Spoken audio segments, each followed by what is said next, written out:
Bismillahirrohmanirrohim. Assalamualaikum warahmatullahi wabarakatuh. Kembali lagi di Laboratorium Statistika Bisnis Universitas Garut. Kali ini kita akan masuk ke pembahasan baru ya, yaitu korelasi Spearman.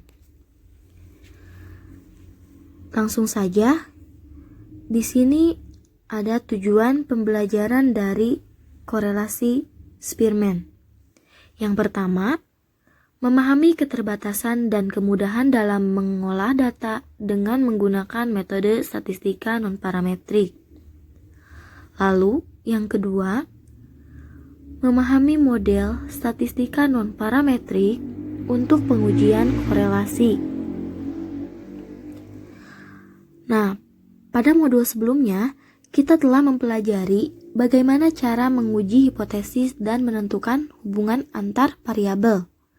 Untuk mengetahui jenis atau karakteristik populasi berdasarkan nilai sampel dengan menggunakan metode statistika parametrik ya.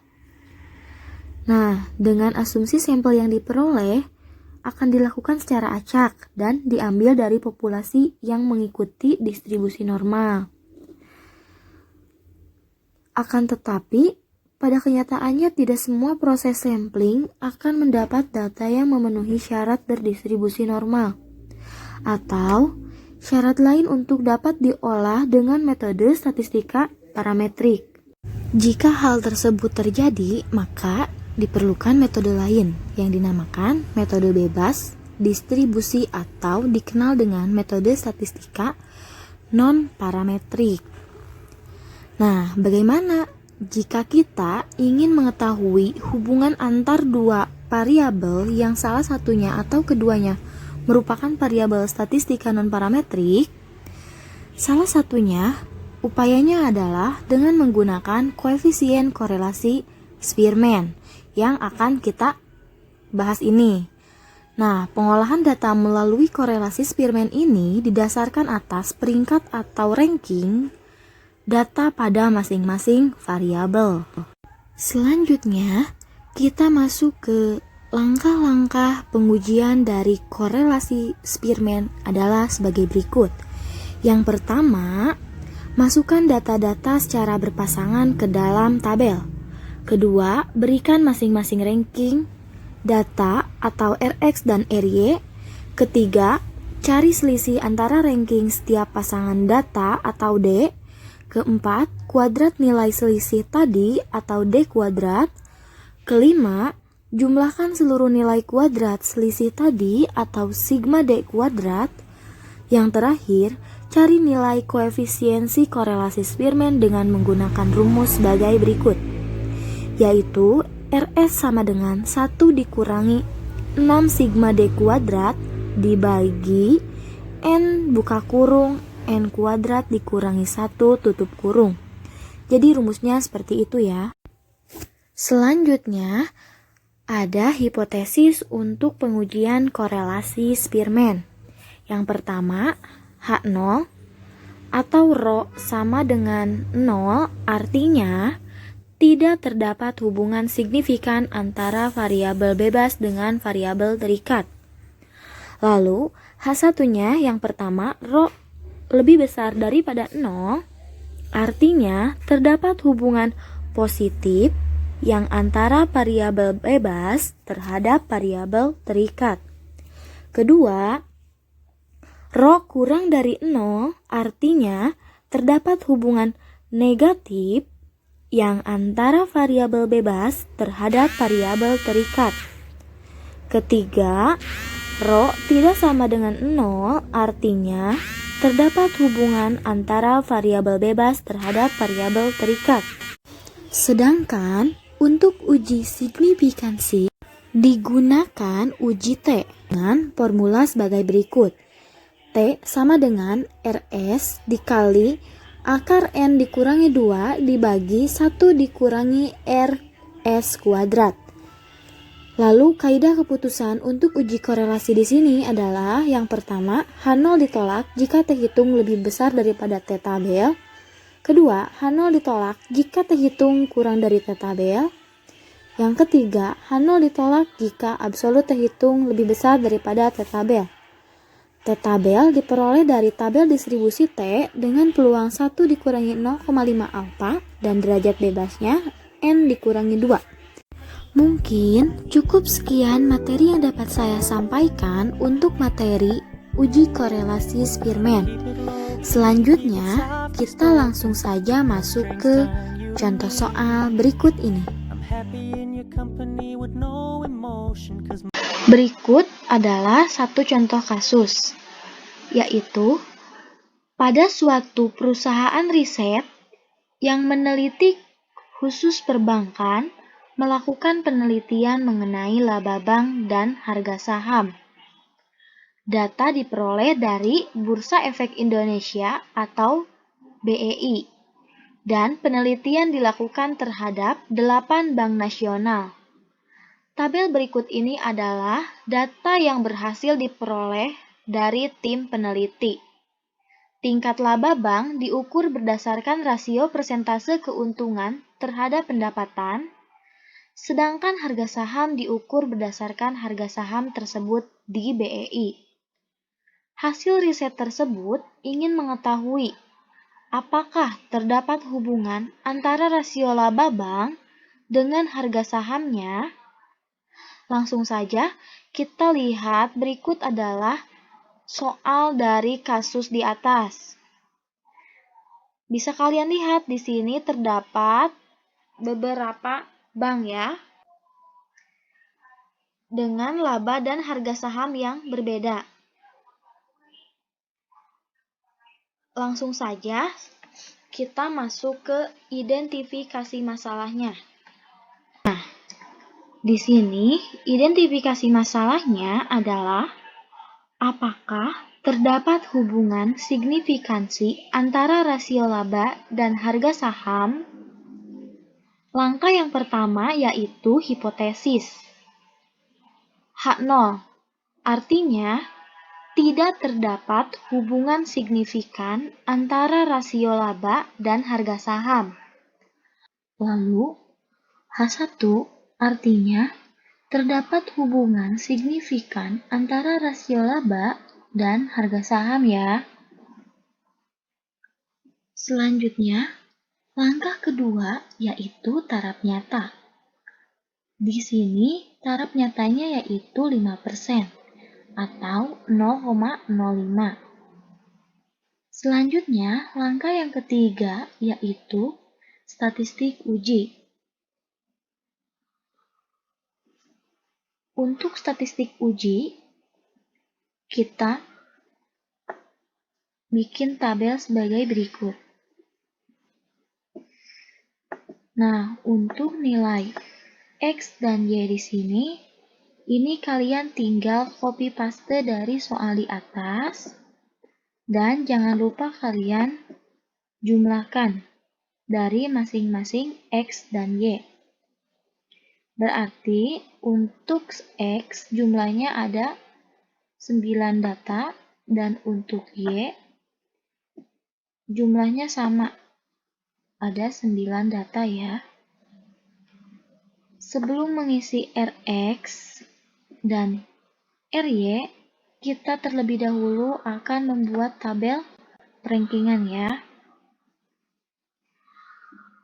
Untuk tabel perankingan di sini kita akan membuat nomor urutnya dulu 1 sampai 9 karena di sini ada 9 data. Yang pertama, kita akan asumsikan laba itu dengan X. Dan harga saham itu diasumsikan dengan Y. Nah, untuk laba atau diasumsikan dengan X, kita susun dari nilai terbesar ke nilai terkecil. Di sini kita susunnya di X. Kita susun nilai terbesar sampai nilai terkecil. Nilai terbesar dari laba yaitu diperoleh dari Bank Mandiri, labanya 3,58. Kita masukkan 3,58. Cari lagi, ada nggak yang angkanya setelah 3,58? Nah, untuk BRI labanya yaitu sama dengan Mandiri, 3,58. Kita masukkan di sini. Selanjutnya, kita mencari nilai yang terbesar lagi, yaitu 2,54. Kita masukkan ke sini. Dan seterusnya sampai nilai terkecil. Di sini, nilai paling terkecil yaitu 0,13. Masukin ke sini. Nah, untuk mencari Rx-nya, di sini kita akan meranking ya. Selanjutnya kita akan mencari nilai Rx. Untuk nilai X di sini, karena terdapat dua nilai yang sama, 3,58, berarti untuk mencari nilai Rx-nya, yaitu sebagai berikut. Dikarenakan nilai X1 dengan X2 sama, jadi untuk nilai Rx-nya yaitu dengan menambahkan 1 ditambah 2 lalu dibagi 2. Berarti 1 ditambah 2 lalu dibagi 2 karena ada 2 yang samanya ya, X1 dan X2. Dan hasilnya yaitu 1,5. Berarti apabila ada nilai yang sama, kita akan bagikan menjadi 2. Untuk nilai Rx-nya di sini berarti hasilnya 1,5. Dua-duanya sama. Selanjutnya untuk X yang ketiga, yaitu 2,54. Masuk ke ranking 3 ya. Karena di sini ranking 1, ini ranking 2, dan ini ranking 3.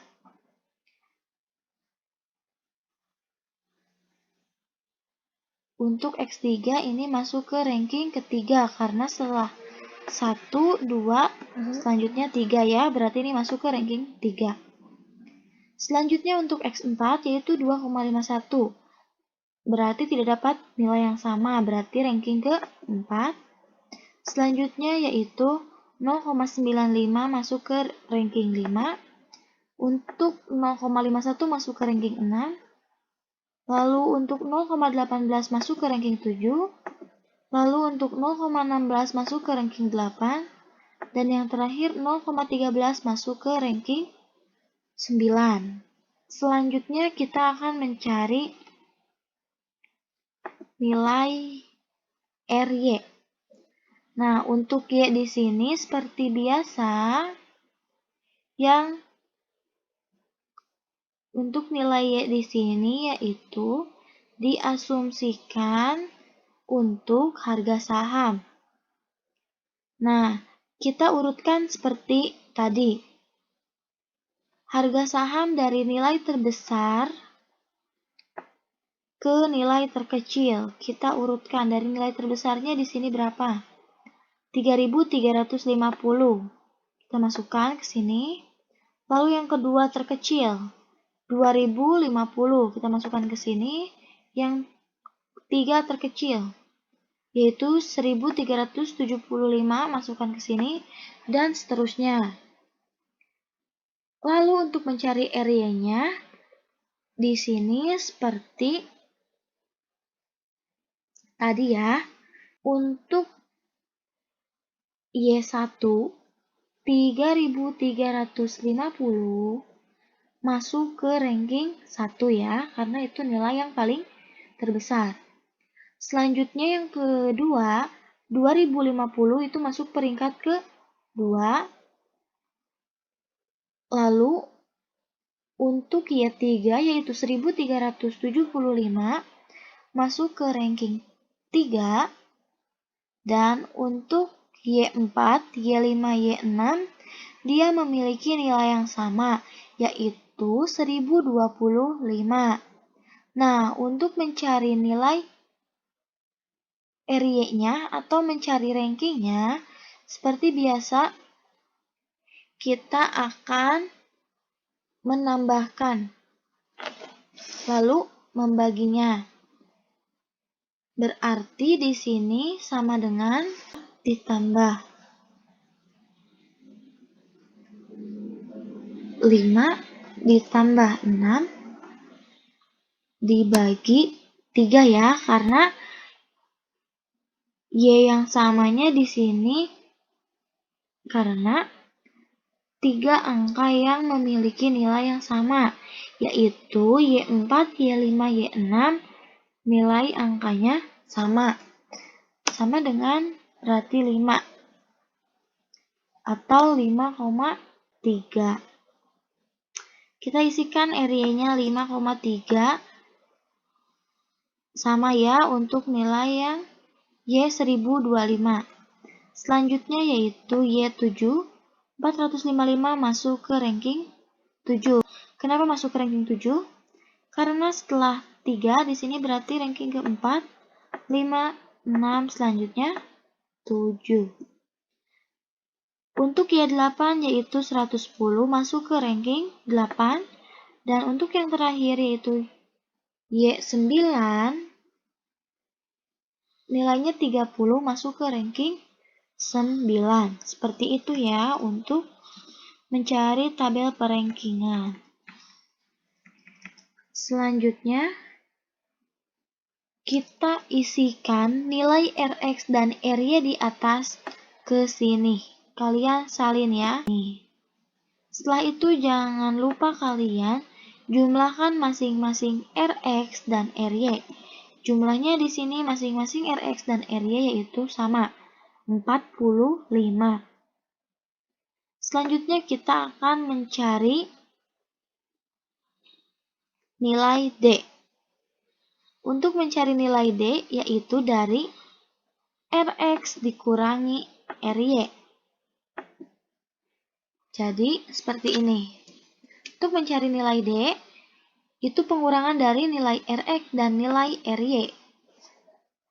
1,5 dikurangi 5. Jadi min 0,35. Saya contohkan kedua.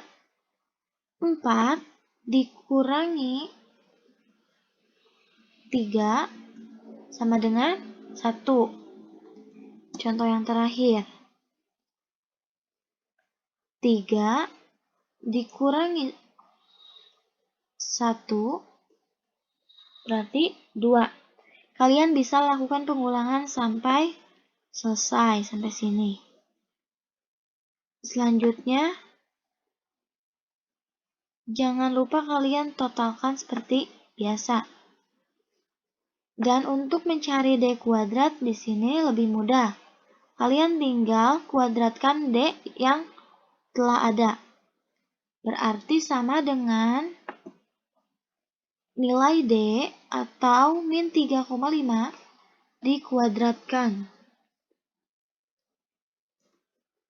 Hasilnya 12,25.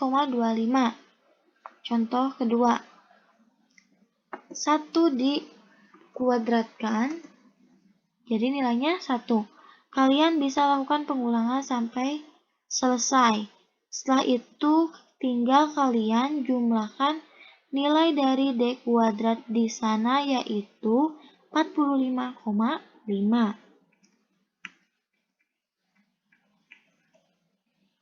Selanjutnya, kita akan mencari nilai Rs. Untuk mencari nilai Rs, yaitu dengan rumus sebagai berikut. 1 dikurangi 6 sigma D kuadrat dibagi N dikali buka kurung N kuadrat dikurangi 1. Berarti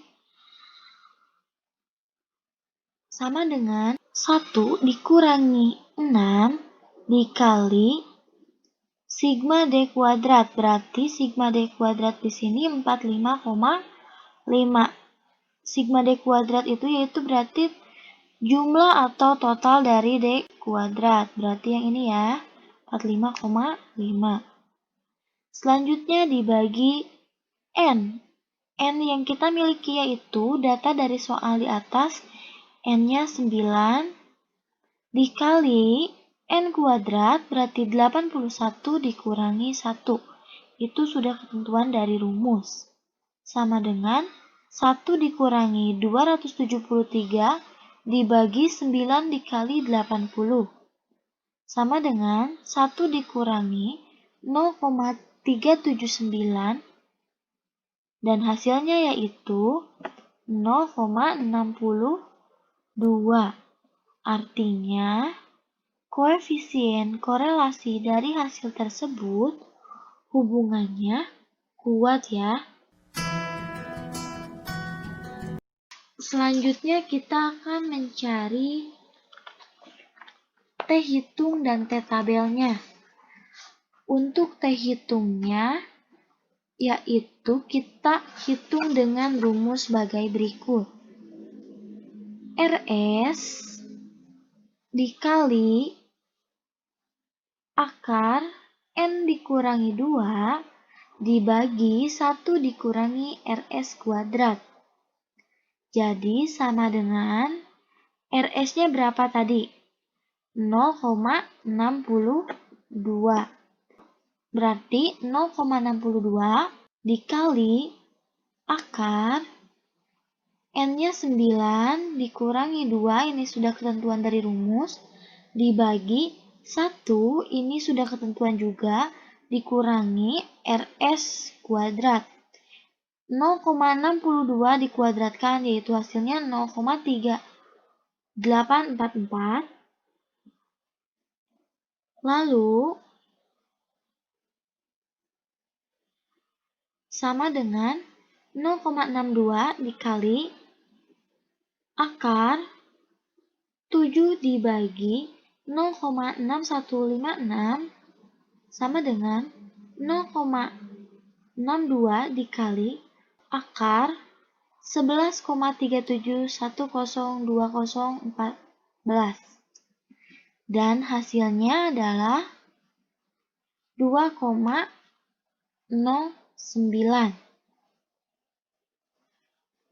Selanjutnya kita akan mencari T tabel dengan rumus sama dengan buka kurung 1 dikurangi 0,5 alfa tutup kurung N dikurangi 2 sama dengan 1 dikurangi 0,5 dikali alfanya 0,05 dengan N-nya 9 dikurangi 2.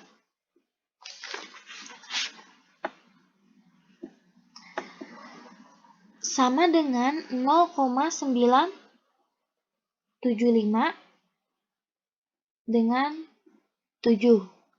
Berarti bisa kalian lihat untuk mencari T tabelnya yaitu pada lampiran 2. T tabelnya yaitu 0,975 ke 7. Hasilnya yaitu 2,36,46. Selanjutnya, langkah keempat yaitu kaidah keputusan. Tolakkan 0 jika T hitung lebih besar daripada T tabel. T hitungnya di sini yaitu 2,09 berarti kurang dari T tabelnya ya, yaitu 2,3646. Selanjutnya kita akan membuat kurvanya. Nah, untuk kurvanya, untuk T hitungnya yaitu 2,09 di sini. Dan untuk T tabelnya yaitu 2,36 sini. Dan jangan lupa kita arsip. Ini masuk ke daerah H0 ditolak. Selanjutnya kita akan mengisi negatif 2,09, yaitu ini termasuk ke T hitung juga. Dan negatif 2,36 ini masuk ke T tabel. Dan jangan lupa seperti biasa kita arsip, karena ini masuk ke dalam H0 ditolak. Dan ini termasuk ke daerah H0 diterima. Selanjutnya masuk ke langkah 5, yaitu keputusan. Keputusannya yaitu H0 diterima, karena T hitung lebih kecil daripada T tabel. Kesimpulannya adalah tidak terdapat hubungan signifikan antara rasio laba bank dengan harga saham. Seperti itu ya. Mungkin sekian untuk contoh soal korelasi Spearman. Apabila ada yang kurang dimengerti atau ingin ditanyakan, kalian bisa langsung tanyakan di grup kelasnya masing-masing atau di Google Classroom-nya masing-masing. Sekian untuk pertemuan kali ini. Mohon maaf apabila banyak kesalahan. Wabillahi taufiq wal hidayah. Wassalamualaikum warahmatullahi wabarakatuh.